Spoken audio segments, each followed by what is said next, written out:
It's a Chevy, it's a truck, it's a Square Body, and it's fresh off the jack stands with some custom touches that we're about to put through the Hemmings test. A run through the country to a tailgater.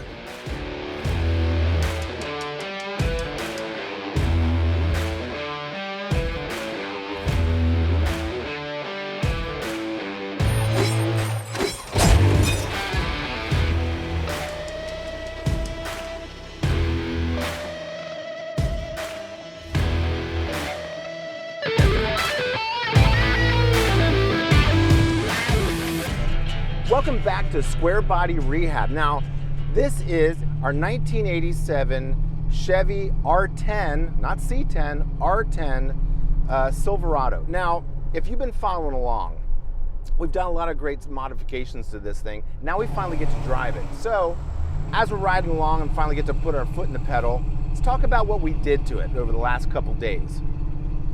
Starting with the engine, this thing is the venerable 350 combo, 350 cubic inch Chevy small block backed up with, now in 87, the 700 R4 automatic. So when you hear guys talking about the 350, they're talking about a small block with an automatic. This thing is the 700 R4 behind that small block. The engine in this thing started off with the TBI, that's throttle body injection. That was the first year for throttle body, and the idea that a motor could be fuel injected as opposed to carbureted was brand new for this year. The great thing about that TBI is that when you're not messing with the motor at all, it works perfectly fine. But when you start doing modifications to an engine, especially one of these 350s, that throttle body will fail first and foremost. So we went to Holley and they sent us their Sniper 2 EFI system.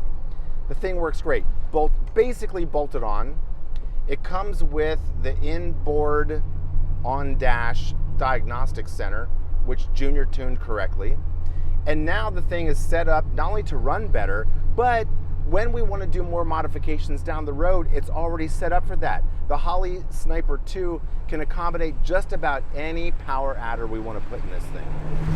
So after the EFI kit was installed and the Sniper 2 was dialed in, the next thing naturally that we would go to is the headers. Now, the exhaust setup for this thing is stock form is exactly what you would expect.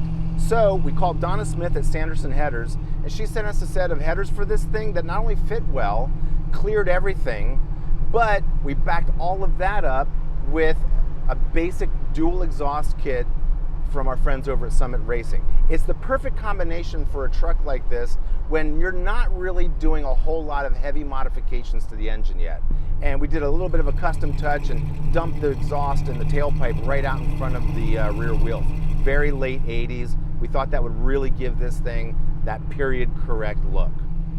Now this thing's got the stock open differential in the rear, a peg legger, right? We called up Eaton and said we'd like to do something a little more performance oriented, so they sent us their True Track rear end setup. It works great. What it also does is give us about 3.5 times more torque than stock. That's great if you're going to do some sort of modifications to the motor at the other end of the truck.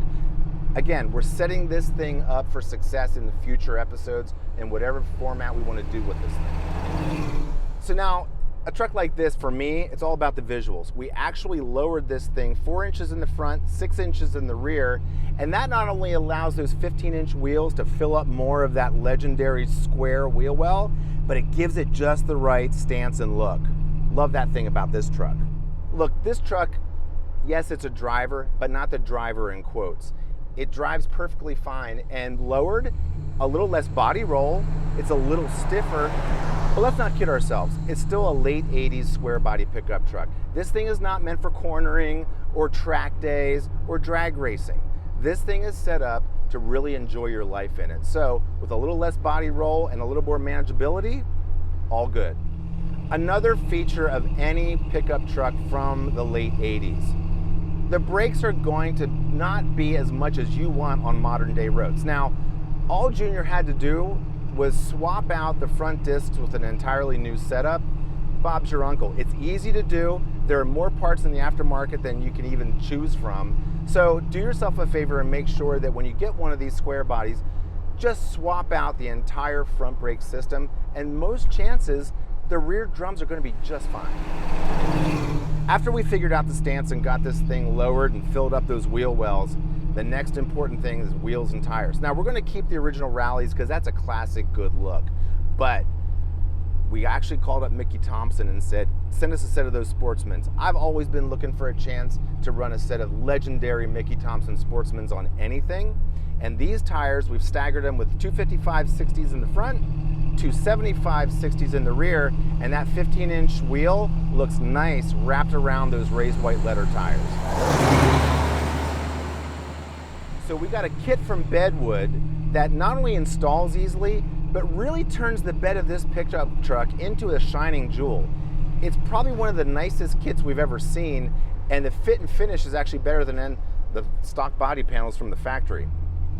The best thing about driving a truck like this is really what it harkens back to. That late 80s is now one of the hottest eras in collector trucks.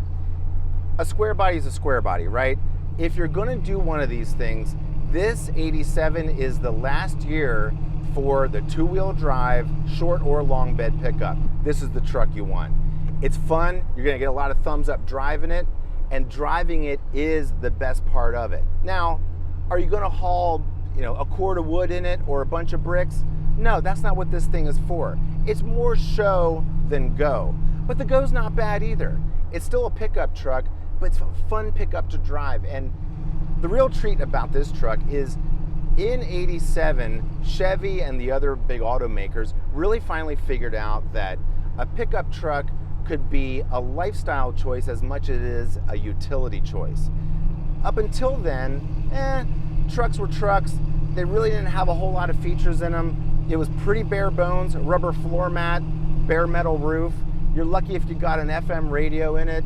No such thing as cruise control or disc brakes up front. Well, disc brakes were starting to become more of a standard option in these things, but still, by 87, front discs were standard. The interiors looked a little nicer, and all of a sudden, there was carpeting in a Silverado. There was a headliner. There was an AM/FM radio. The plastic door panels and pieces weren't kind of emanating some sort of weird vapors from them 30 years later. This thing is actually set up to be a truck that's comfortable to drive and actually comfortable to live your life in. And that's exactly what we're gonna do with this thing. We're gonna live our lives in it. Like I said, we're not gonna go drag racing. At the same time, we're not gonna go hauling hay in it either. It's good to drive around on a weekend. And the next Cars and Coffee, show up in one of these and you're gonna win. So now we're gonna use this truck for what it was meant for. Tailgating. We're off to a country barbecue with a 1987 Chevy Silverado R10 square body short bed. Could life be any better? Probably not, but we'll let you know.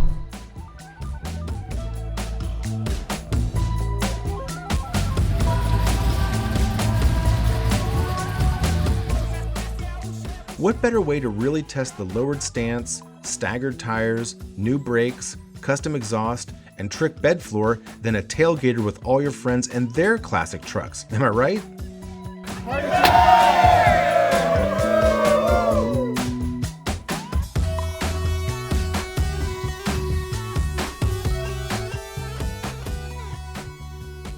It might surprise you to know that Bennington's got a collection of some of the greatest classic pickup trucks ever built, and they're all drivers.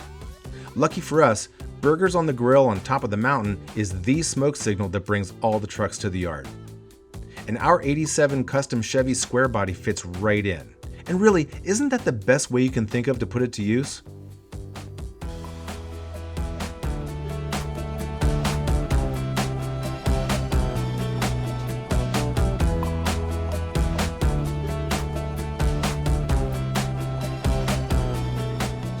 We hope you enjoyed this series of Square Body Rehab. If you like what we did, comment below. If you don't like what we did, make sure you comment below. Either way, comment below. Thanks for coming along, and we'll see you next time right here on Hemmings Rehab.